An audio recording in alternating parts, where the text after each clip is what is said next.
Hello and welcome to Geek Speak 2.0, now on YouTube. For any of you who have come from our days as a radio show on Phoenix Radio streaming, welcome back. To everyone else, we hope you enjoyed the show. Now, we'll start off with a bit of news, and the first bit is that following in the footsteps of the upcoming Ratchet and Clank movie, the Tomb Raider reboot movie has been announced to be following the storyline of the recent Crystal Dynamics game reboot of the Tomb Raider series. Which, I'm a bit iffy about this. I mean, on one hand, that was a great game. On the other hand, will this start a trend of video game movies that follow exactly the story, or as close as possible in a movie, the story of a video game? Because while there are some video games that would make a good transition to a movie, there are some games that would do better with a movie that is just based in their universe rather than following on from the story. And I think that, to be honest, with the broad scope of the Tomb Raider universe, this is one of them. Admittedly, this was a decent origin story, but there is a lot of stuff that, to cut it down to a 2.5 to 3 hour movie, at most, you would be cutting out a lot of story elements from the game that we know. Now, our second bit of news, apologies for looking down all the time, I've got my news down here. We've gotten our first look at the new Mighty Morphin Power Rangers team. Now, this is a show that obviously for people of my generation we grew up with, and for basically every generation since then, there has been some sort of Power Rangers on TV, as this is a series now that has been going for more than 20 years. And it is well overdue for the Hollywood remake treatment. And it's quite interesting to see this actually getting a proper reboot. And to be quite honest, just looking at the one picture that they've uploaded of the team, they look younger than the originals, who were all about 18 to 20,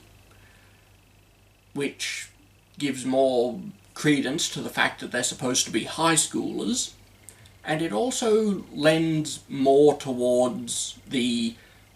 believability that they are teenagers going through teenage problems. So I, for one, am greatly looking forward to this, and its March 2017 release date. Our last bit of news here is that rumours have surfaced that Sony Studios apparently plans to make a standalone Venom movie. Now, from what we've heard, this is not going to be in any way related to the Marvel Studios co-production reboot starring Tom Holland as Spider-Man. And the reason I'm very, very concerned about this is because, well, the character of Venom has always been very closely tied to the character of Spider-Man, with Venom's origin story in comics, cartoon, and basically every version of his origin story being very intrinsically tied to the existence of Spider-Man. So how they're going to do a Venom movie without Spider-Man, or without including the most recent Spider-Man, which at that point will be Tom Holland, as his character is apparently being released in the Civil War movie coming out later this year, is questionable at best. Now, following our formula from when we did the radio show, I'll now have a couple of segments where I'll talk about a bigger story, and the first of these segments, which would normally be a bit longer, is the fact that the upcoming Ghost in the Shell movie has possibly made its best casting choice yet. Now, if you've listened to our radio show in the previous years, you will know that I have had a very strong opinion on the casting choice of Scarlett Johansson as Major Motoko Kusanagi from Ghost in the Shell, for the simple fact that this is a white South African character, or actress rather, playing a character who is intrinsically and very obviously in all of the anime source material for this movie, a Japanese woman. Now, yes, she is a cyborg, as she has a biological brain inside an android body. However, even that is still portrayed as being of a Japanese appearance. Now, the reason I say that this new casting choice is probably the best one that they've done yet is because they have cast the very well-known Japanese actor Beat Takeshi Kitano, my apologies there, as the Chief of Public Security Section 9, Chief Aramaki. Now, again, this is a character that is very strongly noted as being of Japanese descent and Japanese origin, and it's quite impressive, in my opinion, that they've cast such a well-known Japanese actor. And for Western audiences who may not know Takeshi Kitano as well as those of a Japanese audience, he's most well known over here for his roles in the cult classic Battle Royale, which anyone who zooms in far enough may see on my DVD shelf behind me. But he is also well known for his roles in Zatoichi. And some of the younger or less globally interested moviegoers may also recognise him from his role as the Colonel, I think they called him, in the original Japanese game show Takeshi's Castle, which was then adapted for American audiences as the series MXC, or Most Extreme Elimination Challenge. And personally, I find this quite uplifting, not only because I'm a good fan, or a great fan of his work, but also because he is a consummate professional and he's actually a Japanese person playing a Japanese character. Okay, our second major segment here that I would really love people to comment on is the fact that there is a possibility of a third season of the very popular Warner Brothers cartoon series Young Justice. Now, this is loosely based on the DC universe, as it doesn't actually include any of the Teen Titans or any of the very rarely includes any of the bigger players from the Justice League or really the Justice Society of America, which is the older version of the Justice League. It mostly focuses on a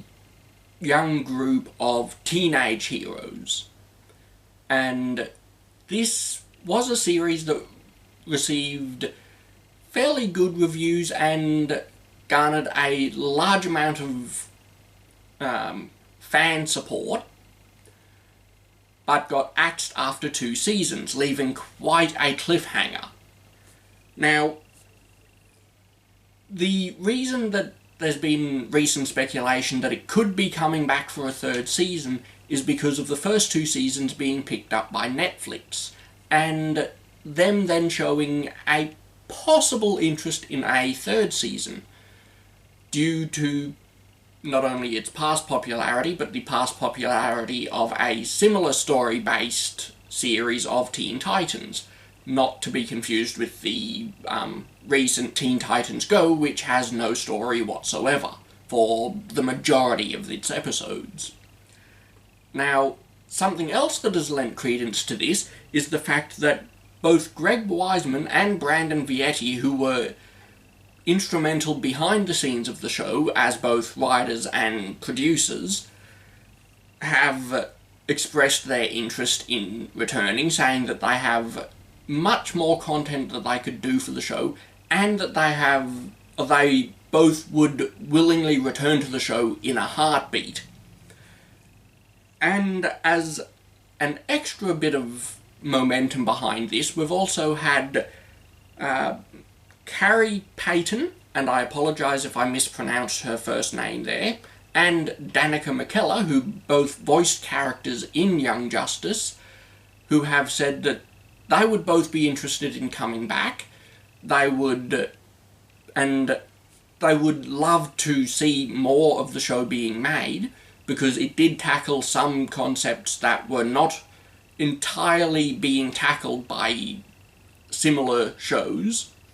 as well as Danica McKellar actually stating that one of the best ways for fans to show their support for the series and their wanting to do a third season would be for them to continue binge watching on the Netflix service. And